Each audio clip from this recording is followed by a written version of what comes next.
ஏன் இந்த 4 ரோடுக்கு நடுவில் ஒரு தீவு மாதிரி ஒரு நகரை ஏன் நிர்மாணிக்க முடியாது அப்படிங்கிற எண்ணம் என் மனசில் ஏற்பட்டது. அதனுடைய விளைவாக தான் இந்த இடத்த நான் சூஸ் பண்ணேன்.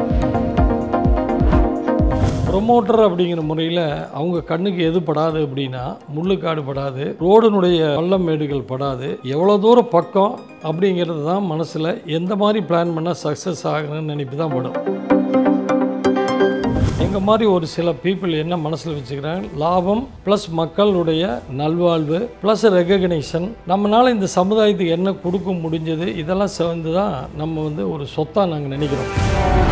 அமைத்திருக்கக்கூடிய நகரத்தில் 80 அடி ரோடு 60 அடி ரோடையும் கூட்டினீங்க அப்படின்னா 5 கிலோமீட்டர் வருது. ஒரே வீதியில் ஒரே நகரில் ஒரு மனிதனுக்கு தேவையான எல்லா பொருள்களையும் நீங்கள் பர்ச்சேஸ் பண்ணலாம். கோயம்புத்தூர் இன்னும் ஒரு சிறப்பான நகராக மேன்மையடையணுங்கிறது தான் என்னோடய விஷனாக இருக்குது.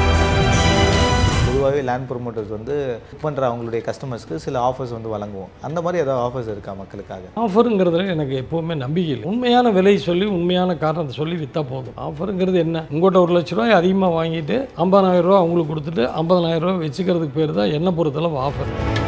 கோயம்புத்தூரில் எல்லா நகரையோட கார்த்திபுரம் ஒரு மிகச்சிறந்த நகரமாக வரணும் அப்படிங்கிறதுல இந்த நகரம் கீழே போகிறதுக்கு எந்த காலத்தையும் நான் விட மாட்டேன். இந்த இடத்துக்கு எல்லா அம்சமும் இருக்குது. 4 பக்கம் ரோடு, ஹைட் பார்த்தீங்கன்னா 53 அடி எங்கள் இடம் மேலே இருக்கிறோம். அண்டர் கிரவுண்ட் கேபிள் எங்கேயுமே உயரே இருக்காதுங்க. நீர்வீழ்ச்சிகளை நிறைய இடத்துல விடுறோம். ஒரு ஸ்கூல் ஒன்று வருது, கிளப் ஹவுஸ் கட்டுறோம், மால் கட்டுறோம், உலகத்தரத்துக்கு அளவு கொண்டு வரோம்.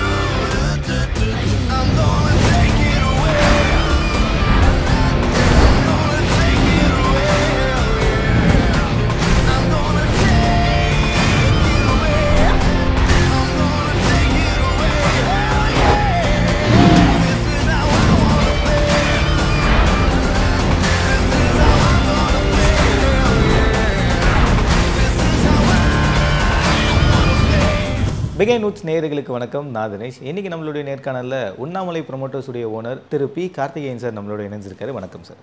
வணக்கம். பொதுவாக லேண்ட் ப்ரொமோட்டர்ஸை பொறுத்த வரைக்கும் இந்த இண்டஸ்ட்ரி ரொம்ப காம்படிஷன் இருக்கக்கூடிய ஒரு பிளேஸ். இப்போ அடுத்த கட்டமாக கோயம்புத்தூரில் நீங்கள் கால் தடம் பதிச்சிருக்கீங்க.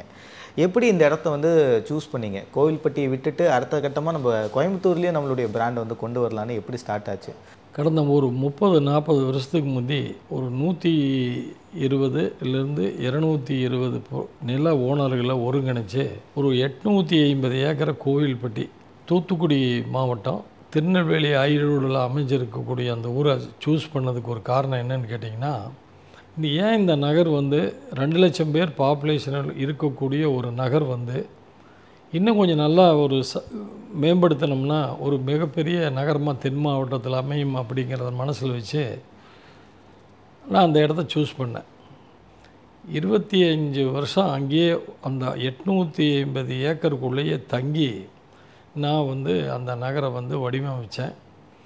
இப்போ நீங்கள் யாரை கேட்டாலும் கோவில்பட்டி, தூத்துக்குடி மாவட்டத்தில் புது பஸ் ஸ்டாண்ட் அப்படின்னா எங்களை பற்றி கேட்டால் எங்கள் பேரை தெரியாடி கூட கோயம்புத்தூர்காரர் டெவலப் பண்ண ஒரு இடம், கோயம்புத்தூர்காரன்னு சொல்லுவாங்க. சில பேர் கார்த்திகேயன் சொல்லுவாங்க, பேர் தெரியாது, கோயம்புத்தூர்காரன்னு சொல்லுவாங்க.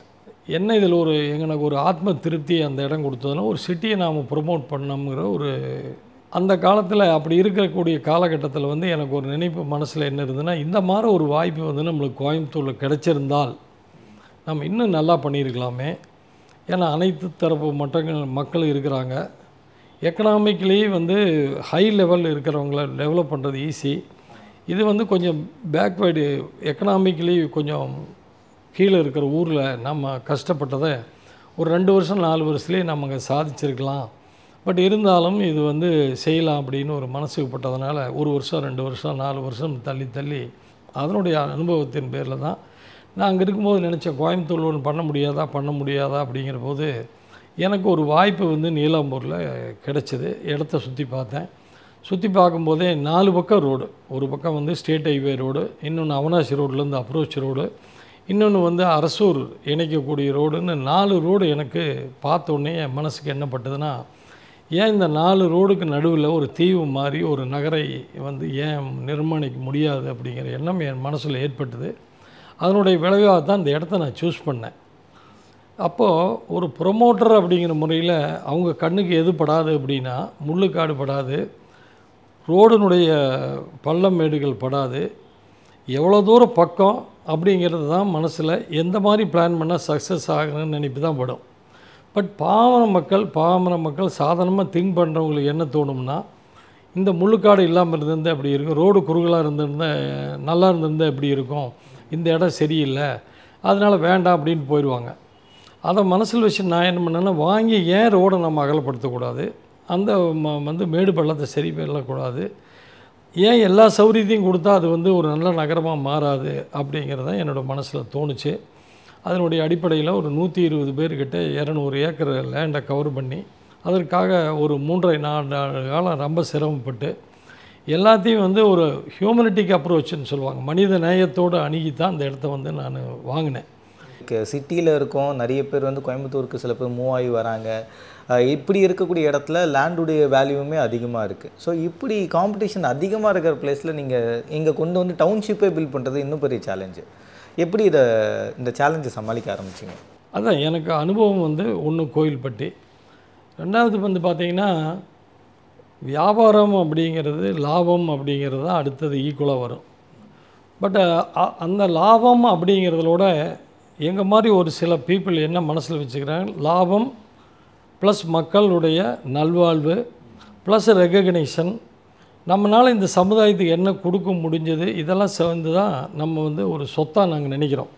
ஆர்எஸ்புரம், நார்த் கோயம்புத்தூர், மேட்டுப்பாளையம் ரோடு, எந்த ரோடை எடுத்தாலும் மக்கள் தொகையினுடைய கூட்டத்தில் அப்படியே வந்து நெடுக கடைகளாக வந்ததான தவிர யாரும் இதற்காக ஒரு திட்டத்தை வந்து இட்டு இந்த நகரை இப்படி தான் நோக்கி கொண்டு போகணும் அப்படிங்கிற மாதிரி ஒரு வடிவம் அமைக்கலை. நீங்கள் நிறைய பேர் காம்படிஷன் அப்படின்னு சொல்கிறீங்க, எங்களை பொறுத்தளவு காம்படிஷனாகவே நாங்கள் யாரையும் நினைக்கிறதில்ல. என்றைக்கு நீங்கள் நல்லது செய்யணும்னு நினச்சி தொழில் இறங்கிட்டீங்களோ உங்களுக்கு காம்படிஷன் நீங்கள் தான், உங்களுக்கு காம்படிஷன் நீங்கள் தான் உங்களோட போட்டி போட்டுக்கணும் தவிர நாங்கள் யாரையுமே போட்டியாளராக நினச்சிக்கிறது இல்லை. ஒருத்தர் 200 இடத்துல பிளாட் போட்டுக்கிறாரு, 500 இடத்துல போட்டுக்கிறார், உலக பணக்காரரு, அதை பற்றியில் எங்களுக்கு இல்லை. எங்களவுக்கு நாங்கள் நல்லா பண்ணுறோம். எங்களுக்குன்னு ஒரு சில வரைமுறைகள் இருக்குது, அதுக்குள்ளே ஈடுபட்டு செய்கிறோம். எங்களால் முடிஞ்ச நாங்கள் செஞ்சிட்ருக்குறோம். அதுக்காக வந்து உலக பணக்காரர் செய்கிறதையே உலகத்தில் இருக்கிற மக்கள் அத்தனை பேரும் செய்ய முடியாது. நாங்கள் இது செஞ்சதோட எங்களுக்கு வந்து மன திருப்தி கொடுக்குது. இந்த ஒரு ப்ராஜெக்ட் வந்து எனக்கு ஒரு பெரிய மன மகிழ்ச்சியை கொடுக்குது. சார், நம்ம ஒரு லேண்டு எடுத்துகிட்டு போகிறோன்னா டவுன்ஷிப்புன்றதை ரொம்ப சில பேர் தான் கொண்டு வராங்க. அதிகப்படியாக அந்த டவுன்ஷிப்புக்குள்ளே சில்ட்ரன்ஸுடைய ப்ளே ஏரியா இருக்கும், இல்லைனா வாக்கிங் ஸ்பாட் இருக்கும், ஃபுல்லாக கார்டனிங் பண்ணி வைப்பாங்க. லேண்ட் ப்ரொமோட்டர்ஸுடைய மெஜாரிட்டி பிளேசஸ் அப்படி இருக்கும். பட் நீங்கள் வந்து ஒரு உங்களுக்குன்னு ஒரு உண்ணாமலை காலேஜ் இருக்குது, ஸ்கூல்ஸ் இருக்குது. ஸோ நீங்கள் வந்து பசங்க வெளியிலே போவேன்னா ஒரு ஏரியாவே ஒரு தனி தீவியே நான் உருவாக்குறேன்ற மாதிரி உருவாக்கியிருக்கீங்க. எதனால் இப்படி பண்ணலாம் அப்படின்னு முடிவு பண்ணிங்க? அதுக்கு காரணம் என்னென்னு கேட்டிங்கன்னா, இப்போ நாங்கள் அமைத்திருக்கக்கூடிய நகரத்தில் வந்துங்க 80 அடி ரோடு 60 அடி ரோடையும் கூட்டினீங்க அப்படின்னா 5 கிலோமீட்டர் வருது. 5 கிலோமீட்டர்னால் 10 கிலோமீட்டர் நீளத்துக்கு கடைகள் வரும். இந்த பக்கம் 5 கிலோமீட்டர், அந்த பக்கம் 5 கிலோமீட்டர்னால் 10 கிலோமீட்டருக்கு கடை வரும். 10 கிலோமீட்டர்கள் கடைகள் வந்துட்டால் ஒரே வீதியில் ஒரே நகரில் ஒரு மனிதனுக்கு தேவையான எல்லா பொருள்களையும் நீங்கள் வந்து பர்ச்சேஸ் பண்ணலாம். நகையாகட்டும், துணியாகட்டும், உங்களுக்கு வந்து செருப்பு ஐட்டங்களாகட்டும், வாட்ச் ஆகட்டும், எது ஒரு மனிதனுக்கு என்னென்ன கோயம்புத்தூர் இருக்குதோ இந்த 4 இடத்துல இருக்கிறத ஒரு இடத்துல கொண்டு வந்தால் என்ன அப்படிங்கிறது தான் கொண்டு வந்துட்டோம். இப்போ கோயம்புத்தூர்காரங்க இந்த மாதிரி வந்து இதில் நல்ல முறையில் கட்டி கோயம்புத்தூர் இன்னும் ஒரு சிறப்பான நகராக மேன்மையடையணுங்கிறது தான் என்னோடய விஷனாக இருக்குது. தைரோக்கர் வேலுமணி சார் வந்து என்னோடய இடத்த பார்த்தாரு. அவங்க கம்பெனிலேருந்து எனக்கு நிதி கொடுத்துருக்குறாங்க. மார்டின் சாரும் எனக்கு வந்து ஹெல்ப் பண்ணியிருக்கிறார் ஃபைனான்ஷியல். அவங்க ஃபைனான்ஸ்லேருந்து எனக்கு கடன் கொடுத்துருக்குறாங்க. அவங்கெல்லாம் என்ன சொல்கிறாங்கன்னா, நீங்கள் நினச்ச மாதிரி இதை பண்ணிங்கன்னா இது தமிழ்நாட்டில் இல்லை, இந்தியாவிலேயே ஒரு பெரிய ஒரு பேர் சொல்லக்கூடிய ஒரு வீதியை வந்து இந்த ரோடு அமைஞ்சிரும் அப்படின்னு சொன்னாங்க. அது எனக்கு ஒரு உத்வேகத்தை எனக்கு கொடுத்தது. அவங்க சாதாரண மக்கள் இல்லை, பல தொழில் செய்கிறவங்க, பல இடத்துக்கு போகிறவங்க. அவங்க என்னோடய 80 அடி ரோட்டில் நின்று பார்த்து, கண்டிப்பாக நீங்கள் நினச்சதை வந்து விஷனை வந்து கை விட்றாதீங்க, கொஞ்சம் கஷ்டமாக தான் இருக்கும், பின்னாடி மக்களை ஏற்றுக்குவாங்க, அப்படி ஏற்றுக்கும் பொழுது இது வெளிநாட்டுக்கு நிகரான ஒரு நகராக வந்து இதாயிரும் அப்படின்னு சொல்லியிருக்கிறாங்க. இனிஷியலி நம்ம லேண்ட் ப்ரொமோட்டர்ஸ்க்கு முன்னாடி சில விஷயங்கள் உங்களுக்கு பிளான் பண்ணியிருப்பீங்க. அந்த மாதிரி ஏதாவது உங்களுக்கு பிளான்ஸ் இருந்துடா சார்? நம்ம லேண்ட் ப்ரொமோட்டராக கொண்டு வரதுக்கு முன்னாடி வேறு விஷயங்கள் பண்ணலாம் நீங்கள் யோசிச்சது உண்டா? இல்லைங்க, டவுன்ஷிப் மட்டும்தான். ஏன்னா இதுவே வந்து ஒரு இப்போ 6 வருஷம் ஆச்சு, இன்னும் 2-3 வருஷத்துக்கு வேலை இருக்குது. ஒரு நகரம் 1,00,000 பேர் செய்ய வேண்டியதை ஒருத்தர் பிளான் பண்ணி செய்யும்போது அதுக்கு உண்டான கஷ்ட நஷ்டங்கள் இருக்க தான் செய்யுது. இப்போ பார்த்தீங்கன்னா ஆஸ்திரேலியாவில் ஒரு பெரிய ரியல் எஸ்டேட் நபர்களில் முக்கியமானவர் வரக்கூடியவர் சின்னத்தம்பின்னு ஒருத்தர் இருக்கார். அவர் வந்து 5000 ஏக்கர் வந்து நிர்ணயம் பண்ணி ஒரு புதிய ஒரு டவுன்ஷிப்பை உருவாகியிருக்கிறார். யதார்த்தமாக நான் வந்து அந்த புக்கை வந்து படிக்கக்கூடிய சூழ்நிலை எனக்கு போன வருஷம் ஏற்பட்டது. அவரே என்ன சொல்லியிருக்காருன்னா, 100 ஆண்டு காலமாக பல லட்சம் பேர் செய்த ஒரு நகரத்தை ஒரு சில ஆண்கள் பெண்கள் தன்னுடைய தனிப்பட்ட முயற்சியாலும் ஆர்வத்தாலும் அந்த நகரத்தை ஒரே வருஷத்தில் மாற்றி காட்ட முடியும்னு சொல்லியிருக்கார். அவர் சொன்னதை வச்சு படித்து பார்த்துட்டு நான் இதை செய்யலை. பட்டு நாம் நினச்சிக்கிறதும் அவர் ஒரு மிகப்பெரிய ஒரு ரியல் எஸ்டேட் வேர்ல்டு லெவலில் சொன்னவரும் தமிழ்நாட்டுக்காரருடைய சொன்ன வார்த்தைகளும் பார்த்தா அப்போ நம்மளும் சரியான பாதையில் தான் போயிட்டுருக்குறோம் அப்படிங்கிறது பட்டுது. இப்போ நான் ஒரு பெரிய கார்ப்பரேட் கம்பெனி என்கிட்ட எக்கச்சக்கமாக பணம் இருந்திருந்தால் கண்டிப்பாக 2 வருஷத்தில் வந்து என்னால் வந்து இந்த டவுன்ஷிப் வந்து மிக உயர்ந்த ஒரு நிலைக்கு என்னால் எடுத்து போக முடியும். இப்போ நான் ஸ்லோவாக போகிறதுக்கு காரணம் என்ன, நாங்கள் ஒரு சாதாரண கம்பெனி இப்போ தான் டெவலப் ஆகிட்டுருக்குறோம். அதனால் கண்டிப்பாக எங்களுடைய இலக்கு அடைஞ்சிரும். 1 வருஷம் 2 வருஷம் தாமதமாகும், அவ்வளோதான். எங்களுக்கு பொருளாதார வசதி உள்ள ஒரு கம்பெனிக்கு நான் நிர்வாக இருந்திருந்தால் டெஃபினட்டாக 2 வருஷத்தில் வந்து அதை மாற்றி என்னால் காட்டியிருக்க முடியும். பட் 2 வருஷங்கிறதே முன்னே அதிகபட்சம் இன்னொரு வருஷம் 2 வருஷத்தில் போகும், அவ்வளோதான். பொதுவாகவே லேண்ட் ப்ரொமோட்டர்ஸ் வந்து புக் பண்ணுற அவங்களுடைய கஸ்டமர்ஸ்க்கு சில ஆஃபர்ஸ் வந்து வழங்குவோம். லான்ச்சிங் ஆஃபர் மாதிரி இருக்கும், இல்லை ஏர்லி பேர்ட் ஆஃபர்ஸ் சில வந்து கொடுப்பீங்க. அந்த மாதிரி ஏதாவது ஆஃபர்ஸ் இருக்கா மக்களுக்காக? எதுவுமே நாங்கள் இல்லைங்க. ஏன்னு கேட்டிங்கன்னா ஆஃபர் அப்படிங்கிறதுனாலே நாங்கள் எங்கேருந்து எடுத்து கொடுக்குறோம் நாங்கள் நினைக்கிறேன்னா அந்த லாபத்துலேருந்து தான் எடுத்து கொடுக்குறோம். அதனால் அந்த ஆஃபருங்கிறதுல எனக்கு எப்போவுமே நம்பிக்கை இல்லைங்க. உண்மையான விலை சொல்லி உண்மையான காரணத்தை சொல்லி விற்றா போதும். இது வந்து கொஞ்சம் மேலோட்டமாக படித்தவங்க, எபோ மிடில் லெவல் யோசிக்கிறவங்க எதுக்காக இந்த ஆஃபர் கொடுக்குறாங்க, நம்ம ஆஃபரில் போய் ஏமாறக்கூடாது அப்படின்னு நினைக்கிறவங்களுக்காகத்தான் இந்த நகர் நிர்மாணம் பண்ணியிருக்கிறேன். இது வந்து அது வாங்கினா இது ஃப்ரீ, இது வாங்கினா அது ஃப்ரீ, அப்படிப்பட்டது கிடையாது. இதுக்கு வந்து என்ன விலை, நியாயமான விலை அது கொடுத்தா போதும் அப்படிங்கிறது தான். என்றைக்குமே வந்து நாங்கள் இந்த ஆஃபருங்கிறது, பேர்டு ப்ரைஸுங்கிறது, ப்ரீ லான்ச்சு இதெல்லாம் எனக்கு உடன்பாடே இல்லைங்க. இதான் ரேட்டு, எப்போ இருந்தாலும் இதான் ரேட்டு. அது நம்ம வந்து ஒரு வேண்டியப்பட்டவங்களுக்கு நம்ம நண்பர்களுக்கு கொஞ்சம் குறைச்சி, அது வந்து வியாபாரத்தில் வந்து இப்போ ஒரு பாசத்தின் காரணமாக செய்கிறதுங்க. அதுக்காக வந்து பெரிய வேரியேஷன் நாங்கள் டெஃபரெண்ட்டாக என்றைக்குமே செய்ய மாட்டோம். நாங்கள் வந்து ஒரு எப்படி தான் செய்யணும் பிஸ்னஸ் அப்படிங்கிறதுல வந்து எங்கள் நாம் செய்யுமே எங்கள் இதையும் நாங்கள் என்றைக்கு மாற்றிக்க மாட்டோம். அட்ராக்டிவான டேர்ம்ஸ் எல்லாம் போட்டு காசை குறைச்சி விற்காம, குறைக்கிற மாதிரி குறைச்சி ஏற்றி விற்காம இதான் அமௌண்ட்டு. அது வந்து இந்த வியாபாரம் இல்லை, எந்த வியாபாரத்துலையும் வந்து இனிமேல் வருங்காலத்தில் அதெல்லாம் எடுபடாது. ஆஃபருங்கிறது என்ன, எங்கேருந்து கொடுப்பாங்க ஆஃபர்? இவங்க வீட்டில் இருந்தால் எடுத்து கொடுப்பாங்க. உங்கள்கிட்ட 1 லட்ச ரூபாய் அதிகமாக வாங்கிட்டு 50,000 ரூபா அவங்களுக்கு கொடுத்துட்டு 50,000 ரூபா வச்சுக்கிறதுக்கு பேர் தான் என்ன பொறுத்தளவு ஆஃபர். அந்த ஆஃபர் வேண்டியதில்லை, அதை அவங்களுக்கு பணமாகவே திருப்பி கொடுத்துடலாம். இப்போ நம்ம கோயம்புத்தூரில் இந்த இடத்துல லேண்ட் வந்து லான்ச் பண்ணியிருக்கீங்க சார். அடுத்த கட்ட ப்ராஜெக்ட்ஸ்லாம் என்ன பண்ணுறீங்க சார்? நாங்கள் நிறைய பேர் இது முடிச்சுட்டு இடம் வாங்க ரெடியாக இருக்கிறோம் அப்படின்னு சொல்லும்போது நிறைய வந்து மீட் பண்ணி இங்கே இடம் இருக்குது பாருங்கள், அங்கே இடம் இருக்குது பாருங்கன்னு சொல்லுவாங்க. நான் பொதுவாக எல்லா இடத்தையும் பார்த்துருவேன். பார்த்துட்டு இந்த இடம் எதுக்கு சூட் ஆகும் அப்படிங்கிறது என் மனசில் படும். அதுக்கு தகுந்த மாதிரி நாங்கள் வியாபாரத்தை மாற்றிக்குவோம். இப்போ இருந்தே பிளான் பண்ணி இதே மாதிரி இன்னொரு டவுன்ஷிப் அப்படிங்கிறது நடக்காதுங்க. இன்னொரு இடம் வாங்கும்போது அதுக்கு அந்த இடம் அந்த ஏரியாவுக்கு அந்த டவுனுக்கு எது சூட்டபிலிட்டியோ அங்கே அது பண்ணால் தான் சக்ஸஸ் ஆகும். கார்த்திபுரம் உங்கள் பேர்லேருந்து இது பொதுவாகவே வந்து நல்ல கேள்வி, அருமையான கேள்வி, எனக்கு பிடிச்ச கேள்விங்க கூட. நான் வந்து எப்போவுமே என்னுடைய நகருக்கு இது வரைக்கும் எதுக்குமே என்னுடைய பெயரை வைக்கக்கூடாதுன்னு தான் நான் வந்து உடன்பாடோடு சொல்லுவேன். ஏன்னா பேருங்கிறது வந்து எப்படின்னா நம்ம வாழ்ந்து மறைந்ததுக்கப்புறம் மற்றவங்க மதித்து அதுக்கு பேர் சூட்டினா தான் அதுக்கு மரியாதை. நாம் ஒரு பொருளை வாங்கி நாமளே அதுக்கு பேர் வச்சுக்கிறது மரியாதை இல்லை. கார்த்திபுரம்னு எதுக்கு வச்சேன் அப்படின்னா நான் யோசிச்சு பார்த்துட்டே இருந்தேன்.